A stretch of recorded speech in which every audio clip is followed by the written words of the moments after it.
Hello everyone, hello world. This is Shauna with Disrupt Apps LLC, and today I want to kick off my Tech Dystopia news program with a slideshow presentation that I've created, and the topic is Catastrophic Technological Disruption. And I think I may have coined a new term, but we'll see. But it's a catastrophic technological disruption, big tech, technological unemployment, capitalism, power, and lost identity. Supporting the theory of why everything is devolving so rapidly the way it is. In this presentation, I want to lay out the reasons supporting the main theory as to why America, and perhaps the world, is heading in the direction it is. I believe that there are many factors at play, but the major driver for what is happening is something I think I've coined: catastrophic technological disruption. I hope to get people to start thinking systemically and systematically, seeing both the forest and the trees as to why we are sliding into techno-authoritarianism so quickly. Approaching this theory.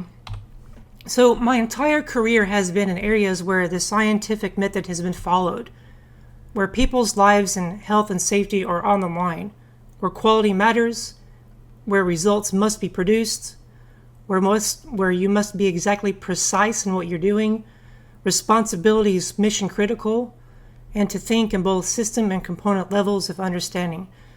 Basically, my whole career I've had to be a very serious person who doesn't mess around. And just to show some of the things I've done with pictures, you're looking at this first picture is an ion chromatography unit where I basically did the maintenance and ran very critical analysis on products for a major corporation. Here you're looking at a picture of a rack of battery systems that I worked for a company, and these battery systems were running at 1,000 volt, 150 or 160 amp battery pack systems for renewable energies, and I basically had to work on these things, tear them apart, do tests on them, doing hardware, software, and network quality assurance. So I had to take extreme measures with this.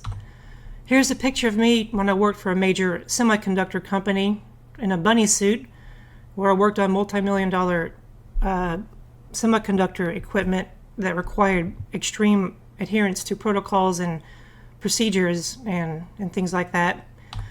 And here's a screenshot of code that has to be precise to work properly. So the reason why I'm showing you this is I'm not presenting this theory as, for YouTube shock and attention clickbait content. Everything I'm laying out here is, I think, has valid support. Okay, so let's get into it. Catastrophic Technological Disruption, CTD. I want to define catastrophic technological disruption having two interwoven definitions.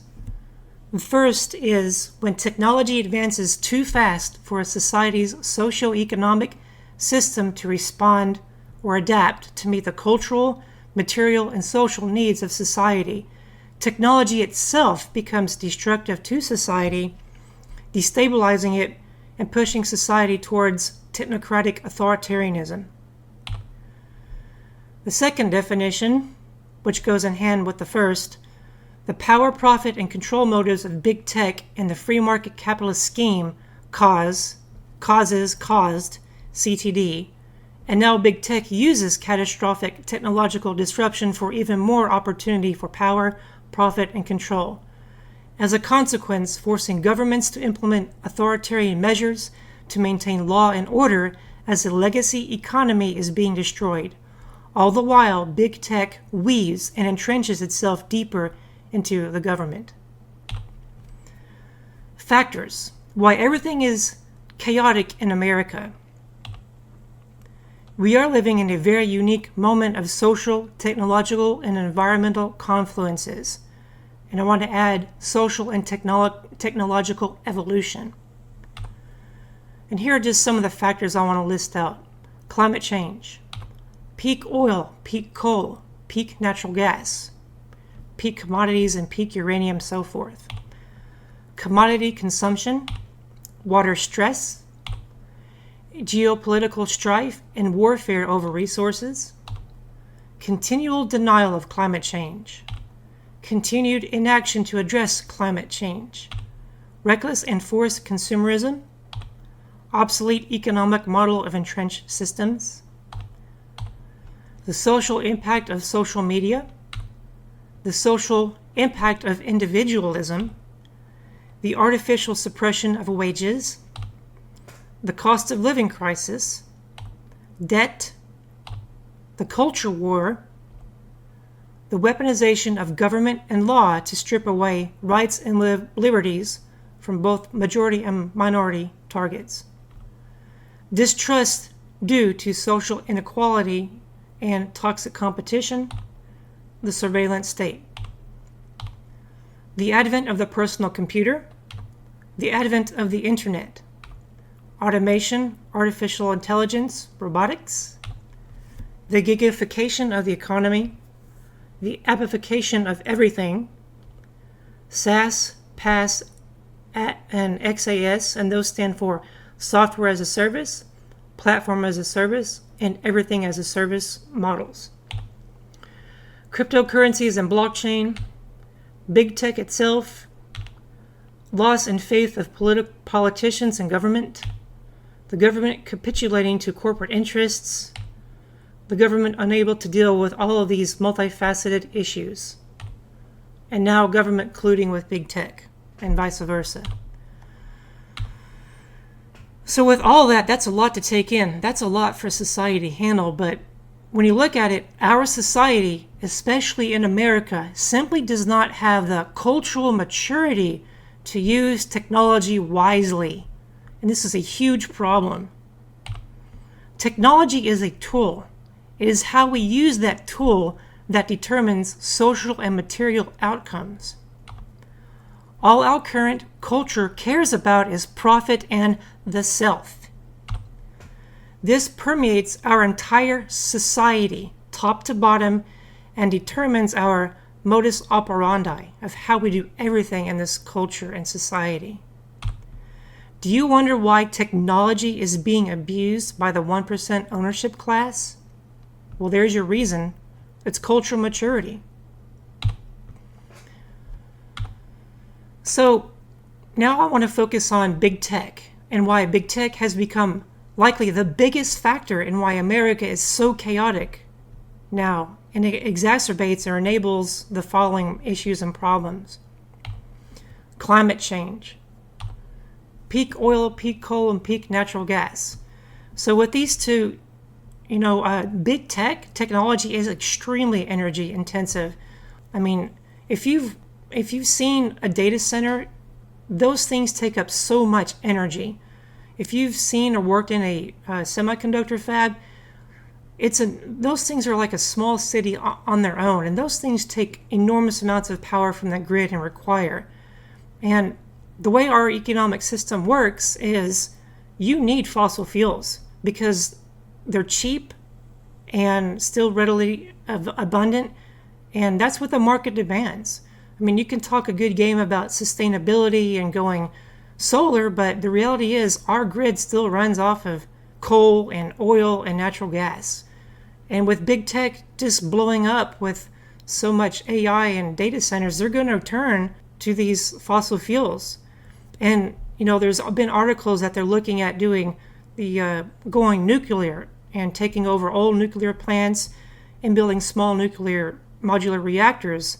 So, I mean, big tech is literally they're looking to risk a nuclear meltdown just so they can do artificial intelligence and ChatGPT so people can look at funny videos on the internet and cheat on their homework and thesis statements.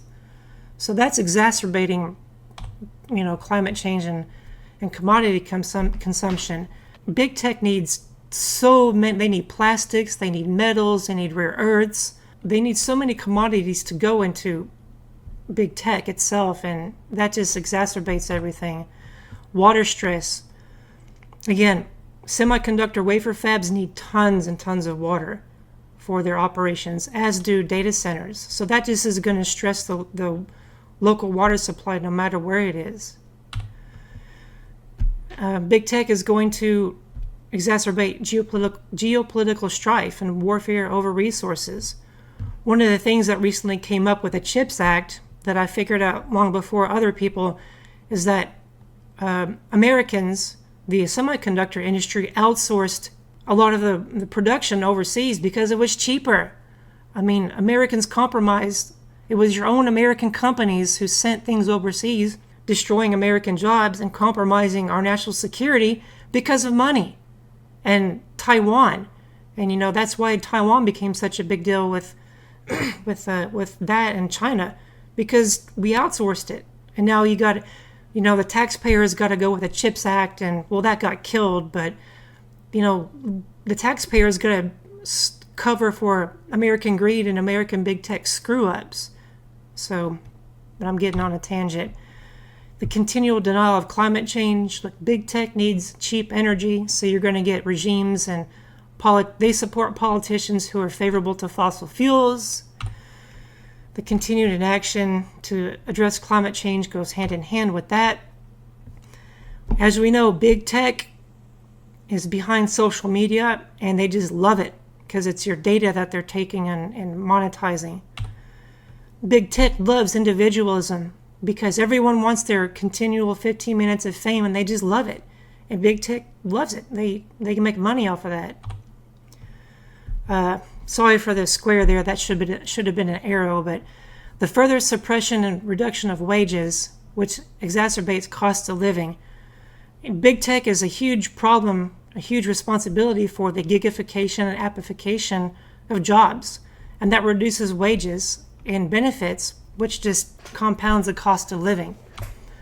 Which, again, the cost of living is big tech has a lot to do with the cost of living crisis.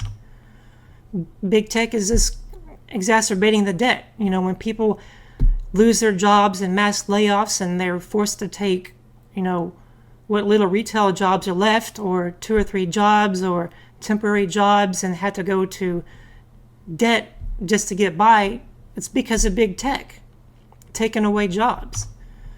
Big tech is also responsible for the culture war because it's so easy for people to get on the internet and start spreading their stuff and their beliefs and their ideologies, and that culture war ties directly in with social media and individualism,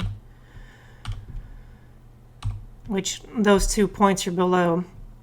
And big tech is now enabling the weaponization of technology so governments can more quickly find and strip away of rights and liberties of groups of people they don't like. And we're seeing this right now in the first 6 months of 2025 here in America. And the distrust due to social inequity and toxic competition. And big tech enables a broad and deep surveillance state apparatus. We are living through catastrophic technological disruption right now. You may not realize it, but this is what it is. This is what we're going through. And I want to lay out for everyone, point by point, to understand why America is being led into a constructed, dystopian, surveillance, technocratic, authoritarian state. Big tech innovated society into a cannibalizing, destructive feedback loop it cannot escape. Essentially, we've dug our own ditch. We've backed ourselves into our own corner. The initial stages that laid the groundwork for catastrophic technological disruption in the 20th century by big tech. We had a lot of novel innovations during the 20th century. First, it was the semiconductor. The semiconductor paved everything for what is happening. The semiconductor led to the miniaturization of electronic components, which paved way for everything we have, like supercomputers and the personal computer. And the personal computer of the 80s and 90s really set everything into motion. The early stages of artificial intelligence. The early stages of the internet, when Tim Berners-Lee did his hypertext protocol and made it available for the public to interconnect. The eventual online transactions and finance technology, social media, in the IoT, which is the Internet of Things, blockchain, the application and introduction of SaaS, which is software as a service model, the rise of tech fashion, which is basically making technology fashionable just to sell it. I mean, there's no real true utilitarian gain in the product itself. It's just a fashion statement. Microchipping and connection of things to the internet, which is basically IoT. And the scare tactics used to sell security and validate a surveillance state. And this started with, the terrorist attacks of 2001, the Patriot Act, and body scanners, and then eventual, proliferation of digital surveillance and biometrics. So now, we are in what I call the snowball phase of catastrophic technological disruption in the 21st century. Everything I listed in the previous slide in the 20th century basically set the stage for what's happening now. We are now at the point where generative AI, narrow AI, and general AI is a huge focus with big tech. And we're watching this being shoved down our throats. We didn't ask for this crap. They're shoving it down our throats. They're forcing the Internet of Things onto everybody. About a decade ago, there's a big push for it, but people weren't really buying into it. I mean, we had some things like all those devices that you put your doorbell on it and you could look at your app on your phone and see your surveillance cameras. But now, I mean, they're trying to force stuff to like connect your toaster and your washing machine and your barbecue grill and smoke. I mean, really? Why do we need to put all this crap on the internet? Does Google and all these tech companies need to know what we're cooking, what temperature we're cooking, what's in our fridge, what's in our ovens? I mean, seriously? What are we doing? Anyways, I'm on a tangent. They're forcing automation because of market dynamics and market economics and capitalism. They're forcing automation. The forcing of robotics. The forcing of blockchain. The forcing of cryptocurrencies. And basically all this is because of saturation of tech markets. And we've reached what I've called peak innovation. Like you can only innovate a product so much before there's no real innovation. It's just bullshit. What's the real difference between an 18 megapixel camera and 20 megapixel camera? I mean, is innovation a filter on a camera? I mean, what's wrong with taking the time to do it on Photoshop? I mean, are we that lazy? And this just begat a whole thing called fake innovation. So we're in a stage of fake innovation where big tech convinces people that micro incremental improvement on something is innovation. It's not. There's no utilitarian innovation in it. And the whole acceptance of fake innovation and planned obsolescence, and people just are accepting it, and it's obscene. The forcing of appification and gigafication of everything. I mean, we've watched it. My generation, the millennials, Zillennials and Gen X, we've seen our society go from what our parents hoped to be a stable society to, well, just become a driver or become an gigafied person on the web. And this is all because of big tech, and it's a destructive feedback loop.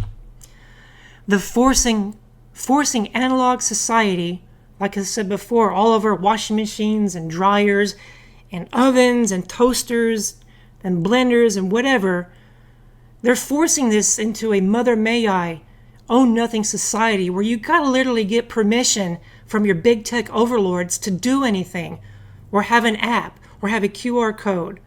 And it's called XaaS, everything as a service society that they're forcing. They're forcing the rise of a biometric surveillance state. Look, I lived through 2001. That was my formative years as a young adult. But I remember flying, and back then, all you had to do was go through a metal detector. And then suddenly, oh my gosh, we had 9/11, and then now we have to go with biometric everything. And people laughed. People said, oh, that'll never happen. Look, it happened. And people laughed and said, oh, we'll never have biometric scanning at airports. Well, flying back and forth to Japan now, guess what? You got to get scanned. And now with this orb crap, this iris scanning orb crap that they're wanting to push out, well, that'll never happen. Well, guess what? Big tech wants this. We're going to eventually have to get iris scanning. Mark my words. This is what's happening. And this is all because of scare tactics to sell security and validate a surveillance state. Big tech will literally try to keep microchip and connecting everything to the Internet of Things to keep this phony profit system going. And I can just go on and on about this, but I need to move on. Now here's the big kicker. Technological unemployment is the biggest, most acute crisis this country will face. AI, automation, and robotics will lead to catastrophic social destruction and upheaval because it will create mass technological unemployment with no remedy. People, there's no fixing this. The ownership class knows this, while you, the working class, are living day to day, thinking one day at a time, just trying to survive, fighting this contrived, stupid culture war. The ownership class are planning out years in advance. There is a reason why media will not touch the topic of technological unemployment. Because there is no legislating away, there is no unionizing away, there is no voting away technological unemployment. Big tech will get their way. Look, big tech is now too big to fail. Like, too big to fail was the banking industry back in the 2000s. Well, I hate to break it to you, big tech is the dominant too big to fail. They're going to get their way. And this is why all the politicians out there will not touch this topic, because they know how catastrophic it's going to be. And the only one really talking about it is Bernie Sanders, but even he won't fully say what's going to happen. And technological unemployment shows us, the working class, that most of our jobs are just frankly bullshit. They're just bullshit control mechanisms for this plantation society. And technological unemployment will destroy people's livelihoods. AI, automation, and robotics will not create new jobs that unemployed people can retrain for, unlike previous generations where the economy wasn't fully mature. You know, back in the 70s, 80s, and 90s, there was robotics, a small robotics boom. But the economy wasn't fully fleshed out in America. We were still relegated to like the desktops. The internet wasn't fully fleshed out. People still needed, companies still needed manual labor. But with the way robotics and automation are going so fast right now and being put out so fast, I mean, look at all the fast food restaurants. They're putting out kiosks that you just order. We don't need cashiers anymore. We're seeing the rise of pizza making machines and hamburger making machines. And big tech is going to snowball this so fast. All those people in the service industry jobs are going to be displaced. And all the highly skilled tech jobs, they're being replaced as we speak. All these big tech is making so many jobs so quickly, there's going to be no jobs. I mean, I'll get into this. Sorry, I'm stumbling there, but I'm very passionate. There's going to be no jobs to go to because this is going to be so disruptive. There's going to be no more bullshit jobs to have. Like I said, so many rank and file line workers will be displaced in all sectors that the job market will be saturated. There won't be an excess labor pool. There will be a sea of excess labor. Let me say that again. There won't be an excess labor pool. There will be a sea of excess labor. Because I can't remember off the top of my head, but there's only like 10 million logistic jobs. There's only 4 million jobs or 8 million jobs in retail, and I can't remember off the top of my head, but each sector only has so many millions of jobs. There's only so many hundreds of thousands of programmers, so many hundreds of thousands of network engineers, so many hundreds of thousands of this, that, and the other thing, right? So many millions. But when robots and automation and AI wipe all those out so fast, even if they were to have replacement jobs, it ain't going to happen. People are going to suffer. And with what happened with this big, beautiful bill recently, man, I'm telling you, we're in a world of hurt. The whole point of automation is efficiency and to reduce human labor costs. Sorry for the typo there, but big tech is doing this to us because profits demand it. Corporations want profits, and they're gonna throw us under the bus. Or too bad, so sorry, too bad for you. Go pull yourself up by your bootstraps. Well, you can't pull yourself up by your bootstraps when there aren't any damn jobs left. Our system and market economics demands efficiency, and robotics is going to be that. We're at a point now where to be profitable, they have to automate. Human labor is obsolete now.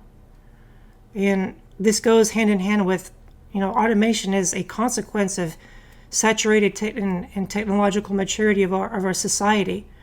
Why hire someone for $65,000 a year when you can buy a robot, invest in it for $50,000 in 1 year, and then pay a technician $30,000 to maintain a fleet of 50 robots? You replace 5 or 10 people at $50,000 a year. You replace them with a robot that costs $30,000, and then pay a technician $40,000. That's the way it's going. You can't replace those lost jobs. There will not be tens of millions of AI prompter, robotic technician jobs, robotic setup jobs. There's not going to be tens of millions of data center technicians because they don't need you. Anyone who goes out there and tells you that, AI and technology and robotics are going to create new jobs, they're bullshitting you. They're lying. They want to keep you calm and mislead you. Get real. Face reality. Automation will be a net negative for society in the long run because our society cannot handle this. Our economic system cannot handle this. And again, where are the tens of millions of technologically displaced workers going to go find work? I just explained it. The ratio of replacements to new jobs are going to be a negative. And to being sarcastic here, what are we supposed to do? Are we just supposed to start hustling candy bars on the street corners, open hot dog stands, picking up dog crap out of people's yards, sweeping streets, washing people's houses just to earn money to validate our existence to the 1% ownership class? Seriously, you in the tech industry, us in the tech industry, the tech industry was that golden job opportunity that had advancement and paid well. And you've seen the tech layoffs recently. So that dream is being shot to hell. What's going to be left for good paying jobs? The medical sector, become a doctor. That's going to take years and tons of student debt to go into just to get a good job. So what else is going to pay $25, $30, $35 an hour just to have a good life? I'm telling you, we're cooked. Now getting to the social impacts of it. Let me get a sip of coffee here real quick. Technological unemployment will destroy people's identities. For men, it's going to destroy their whole masculine identity, their meaning and in general, people's meaning in lives, people's purpose, people's entire career they've built, 10, 20, 30 years. Their entire education, the whole point of getting educated and going to college was to get a degree, to get a good job. That's been shot to hell. All those people with the student loan debt, they can't ever repay that stuff. Everything people were conditioned to believe in, it threatens them deeply. And technological employment will destroy that. And because of this puritanical Christian work ethic this society has been brainwashed and conditioned to believe in, those people who are deeply religious are going to have their identities attacked because That's the work ethic, the whole Christian work ethic. And, they've intertwined making money with, in this system that's going to destroy their faith, I guess you want to call it, being somewhat sarcastic. From birth, from your culture, your schooling, your identities have been built upon you and put into you because your work defines who you are. In this culture, in this time in history, your work defines your worth to this society. And the 1% class have done this intentionally to cultivate you to serve the plantation. You have been brainwashed. I know I'm sounding like a revolutionary Marxist, socialist, communist here, but it's basic conditioning. It's basic classical and operant conditioning that this whole system, you've been conditioned. Your whole identity has been conditioned from birth in the schools through higher education to serve the system. And technological shatters that entire conditioning system and structure.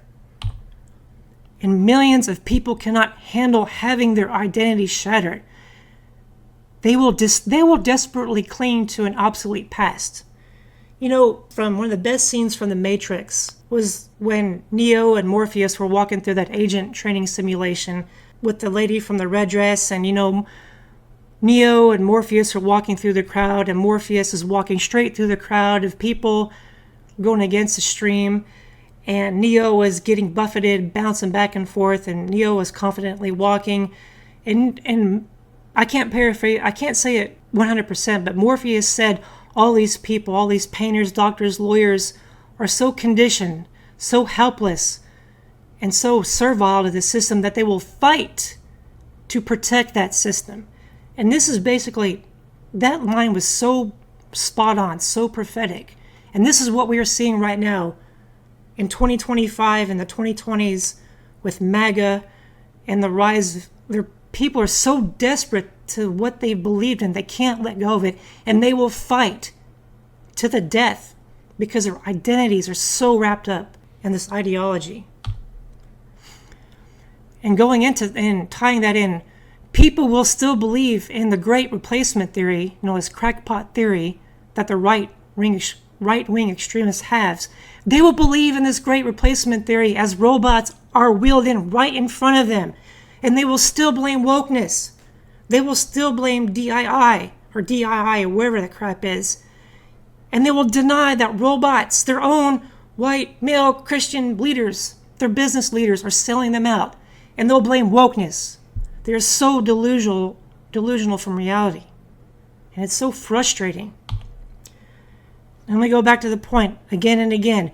When you have tens of millions of people with no stability, no livelihoods, no agency over their lives, who are angry, who are resentful, and have nothing left to lose, and with this polarized society that we have right now in America, it's inevitable that society is going to explode in pockets of violence and we're going to have instability. And I'm afraid that this society will eat itself, to paraphrase the Joker. I mean, you've seen how ugly it's getting out there. You're seeing how ugly it's getting everywhere. The civility is being eroded as we speak. Now, here's getting in more of the deep minutiae as to why what's happening. Why do you think the tech billionaires literally got behind Trump? Everything I've said and put together so far, think about it. Why do you think they figuratively and literally got behind Trump during that inauguration? Big tech got behind Trump because an authoritarian is needed to deal with an unruly population that will come about because of technological unemployment, aside from the growing greed, corruption, inequality, and power. But think about it. Everything I've laid out. The billionaires are seeing the future, and they need an authoritarian. The Democrats would go along with big tech to some degree, but they would fight for workers' rights to some degree, probably a lot of it being political theater and showmanship. But Republicans are easier to persuade and go along with because they believe in the Puritan labor plantation model. Profits over everything. Life is work. the plantation comes first. The whole sweat of your brow mentality that the extremist religious right wing have implanted into the Project 2025. Do you see why big tech prefer Trump over the Democrats and Harris and Biden and all them? Why do you think this current regime is so hell-bent on deporting immigrants, aside from the racism? It's because big tech will eventually need to make new markets, and farming automation will be a huge industry in the coming decade. And farming automation will destroy the need for cheap immigrant labor. So when farming automation is brought in by big tech, you're going to have all these immigrants who came here and illegals whom the right wing hates. Where are they going to go when robots are out there picking strawberries, picking fruit, picking watermelons, doing all that stuff, shaking down trees? I mean, there's old videos on YouTube and there's companies out there who are specializing in looking at fruit, determining its ripeness by its color, and picking fruit. Why do you think they want to get rid of immigrants? And why do you think they just spent like $150 billion and $35 billion a year to deport immigrants? Because of technological unemployment. Why do you think the courts and judges are going along with the regime's agenda? Because the conservative courts, the judges, and lawmakers know what is coming with technological unemployment. Because they got to put in the court mechanisms to do it. Why do you think they want to deputize the National Guard? Because they want to expedite the process. Why do you think Trump, who once disavowed crypto, created a crypto czar and a crypto reserve, aside from figuring out he can launder money through it? Because Elon Musk and the tech bros whispered in his ear, and his regime figured out that they can use big tech to create a dystopic, real-time surveillance state using technologies like IoT, AI, biometrics, and blockchain. Big tech gets what big tech wants. And big tech will happily make and sell the hardware and software to build a technocratic, authoritarian surveillance state. Oh my, the profits to be had. Can you imagine how much money is going to be made in putting eye scanners and QR code scanners all throughout this country in bars and restaurants and hotels already have it, but stores, courthouses. I mean, just think of any place you go to on your daily life, on your daily travels. Everything.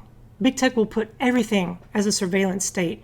And like I said before, this whole iris globe ball scanning thing that they want to put in, imagine going to the grocery store just to scan your eye to get groceries. We're heading that way. You laugh, but I'm telling you, we're heading that way. And this is what authoritarians will do. Big tech has semiconductor wafer fabs all over this world that need to be kept making chips, or they lose hundreds of billions of dollars. Big tech needs software dominance.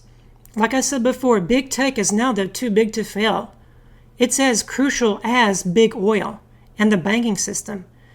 Big tech has to keep moving. They have to keep making shit up to sell, or those semiconductor fabs lose billions of dollars, which means lost profits. Big tech needs a regime who is pro-fossil fuels because fossil fuels are the most energy-dense forms available, aside from uranium and nuclear power. So, Democrats are all about alternative energies and resist fossil fuels to some degree. So Democratic leadership is not optimal for big tech's agenda and needs. There's a crisis that's going to happen. And, with these crises, they're going to come up with solutions to fix these problems. So attempts to mitigate and manage technological unemployment will seem generous, but they will be underhanded mechanisms for social control. Back a few years ago in 2016, Andrew Yang got up there and started talking about UBI and universal income, but UBI, I'm going to break it to you right now. UBI, universal basic income, is touted as a solution, but it will not be a solution. And I'm going to explain why it won't be a solution.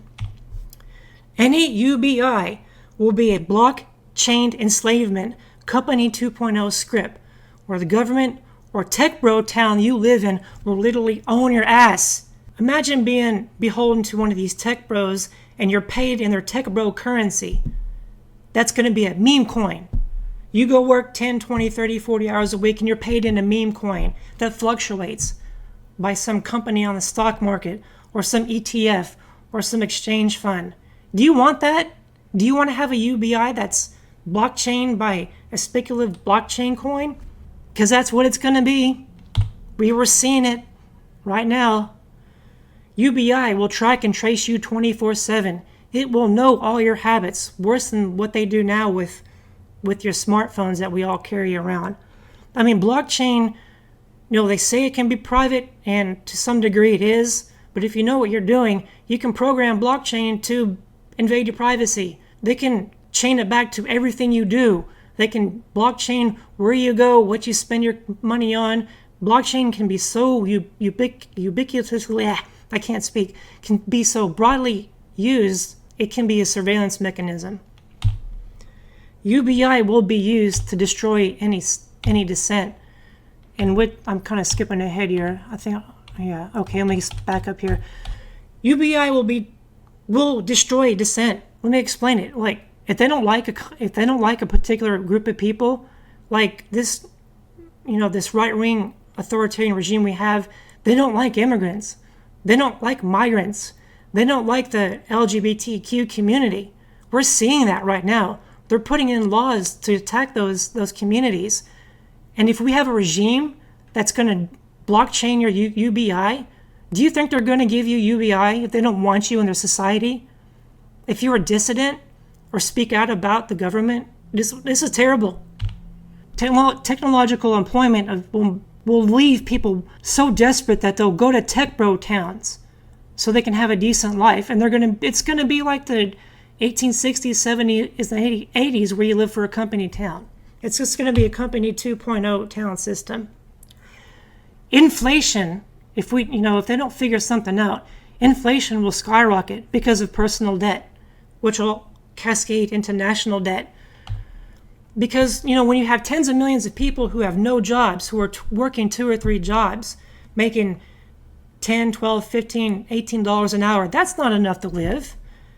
Not when rent is $2,000 a month or $1,500 a month, depending if you're single or got a family. When tens of millions of people have no jobs, making $20 an hour, $15 an hour, and the cost of living keeps going up, people are going to turn to these buy now, pay later applications like Upstart and Affirm, and I forgot the other ones out there, and credit cards simply to live.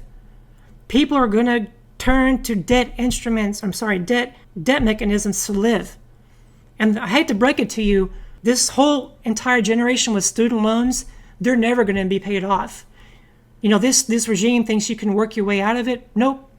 Sorry. It ain't going to happen.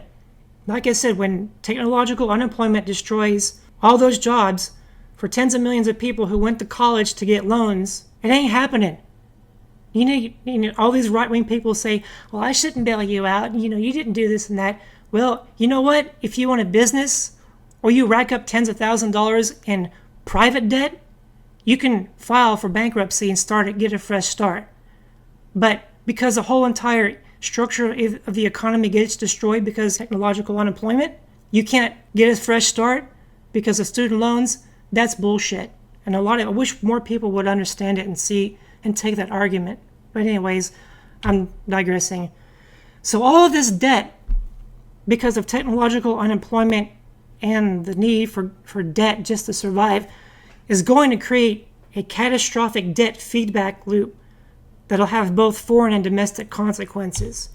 The cost of living catastrophe, domestically, prices are going to continue to rise. Inflation's here to stay. And it's not going to get remedied. And all the domestic inflation is going to have forward impacts because people are going to look at, companies outside of the world, outside of America, are going to look at our country and look at our rising inflation, and they're not going to want to buy our treasuries. They're not going to want to invest in us. They'll hold their nose and do it just because they have to, but I'm telling you, we're cooked.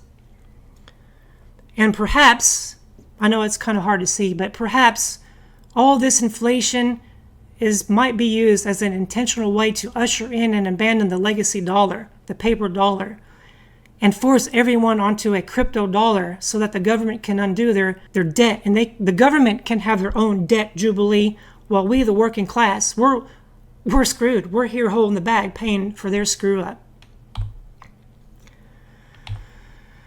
So that was I got a little passionate there, and I hope you could understand because I talked a little fast, but let me give a brief summary of this. Technological innovation in computing, telecommunications, automation, AI, and robotics during the 21st century paved the way for early-stage technological disruption.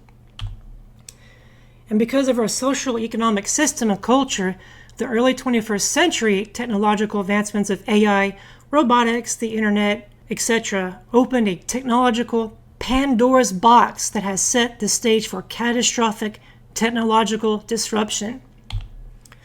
Our society is not culturally mature enough to use technology wisely. Our socioeconomic system forces technology to be used for profit only. Big tech needs to create never-ending artificial problems in need of artificial solutions to stay profitable, viable, and powerful. Our cultures, beliefs, religions, laws, personal identities, etc., cannot adapt fast enough to technological change. Thus, culture war is exacerbated, meaning everyone's blaming everyone else for the world's problems when it's technology, technological unemployment, and catastrophic technological disruption. Technology will rapidly displace so many jobs that our labor markets, our entire socio-economic system can't handle a shock.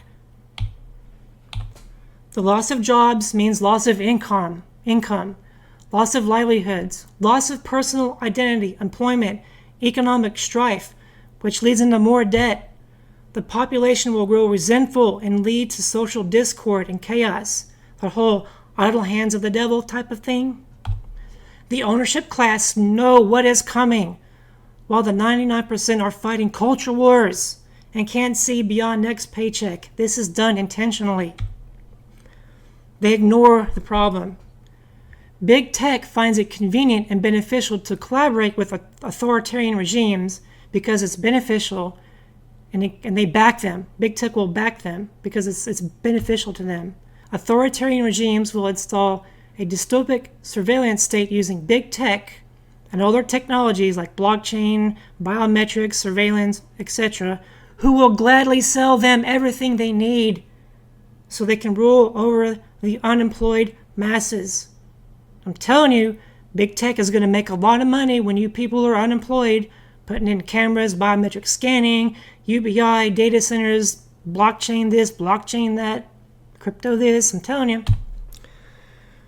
And like I said here, authoritarian regimes will use crypto, blockchain, AI, biometrics, a blockchain UBI scheme to manage the unemployed herd, increased loss of liberties, privacy, and to be very dark, the elimination of undesirables. And you cannot deny the parallels between 1920 and 1930s Germany from what is happening now in 2020's America. And not to toot my own horn here, but I was saying this shit way back in 2015. So, in this whole face of dire catastrophe, doom and gloom, what are we going to do about catastrophic technological disruption? Well, because of social media, our attention economy, love of conspiracy theories and denial of reality, cultural identity, patriotic propaganda, hope and bootstraps, hopes that the system can be fixed, so many people desiring to cling to the myth of their lives and cling to this system, we're going to have a tough road ahead to convince people of trying other alternatives. Decentralized means of production for each person, each family, and organized communities must be foundational. What I mean by this is we have the technology to start being somewhat self-sufficient. You know, I'm not saying to start a shoe factory in your backyard or your garage, but I'm just saying You can go out and buy a 3D printer today and start making rudimentary things for your house. You can get a desktop CNC machine. You can get laser cutters now and all these small scale means of production. You can do, if you have a house, if you're fortunate to have house or property, you can start doing your own backyard vertical farming and stuff like that. And if we organize, we can start doing our own family and small scale organized communities doing small scale means of production just to subsidize what we have in preparation for technological unemployment. I mean, I'm telling you, we've got to start doing this. People who are aware of what's coming and who have the means. We've got to start doing open source and collaborative collaboration is also paramount. I mean, we're going to have to start working together. We're going to have, those of us in the progressive space and, futurists and post-scarcity people, we're beyond our selfish needs. We see the need for, we see how powerful collaboration is and how beneficial open source is, what it can do. I mean, look at Linux. Look at what Linux has done for the internet. The internet may not exist today if it wasn't for Linux and the way we know it. So open source is a powerful tool, and cooperative collaboration is a powerful tool that we have and we need to do. We have to start acting now. We can't wait any longer. We're living on borrowed time. We have to start acting now to start putting in our own collaborative open source means of production before this authoritarian dystopian technocracy gets fully implemented. Because eventually, the way things are headed, they're going to start cracking down on open source. We're already seeing that they want to come after the internet, locking down on it. I mean, they've already called decentralists like terrorists. I mean, if you're a decentralist, you don't believe in centralized authority. It's not like you're a terrorist, but that's what they see. People who believe in decentralization and open source. So when these people get more and more control freakish, they're going to start cracking down. So we have to be steadfast, and we've got to keep the flame of open source alive and decentralization alive, and we have to do it now. And we have to start building our own means of production now. And let me tell you, eventually they're going to start cracking down on people owning their own means of production. I mean, you think I'm crazy, but it could get that way. And one example is, think about it. A few years ago, people were all griping about, 3D printers and ghost guns. Can you imagine? I mean, it's within the realm of possibilities that they want anybody with a 3D printer to register with the government. They did it with the little commercial private drones. You have to register your little hobby drone with the FAA and the government. Well, what happens when this government and big tech force, you need to register your computer, or you need to register your desktop 3D printer, or you got to register your middle 3D printer with the government, or your CNC machine with the government. It's not too far-fetched. Sorry I went on a tangent, but I'm getting passionate. Anyhow, Disrupt Apps LLC, my work, my projects, and my energies are here for you. I'm semi-retired and I'm just a nobody right now, but this is what I want to do. This is what I feel compelled to do, is do this kind of work. Educate people and inspire people and show people how to become self-sufficient through decentralization and open source and cooperative collaboration. And with that, this is Disrupt Apps. That's my logo I made. That's Runty the elephant. My shtick, my thing here is Code for Humanity, human-driven development, decentralized innovation, and collaboration to elevate humanity. Thank you very much for your time. See you. Bye-bye.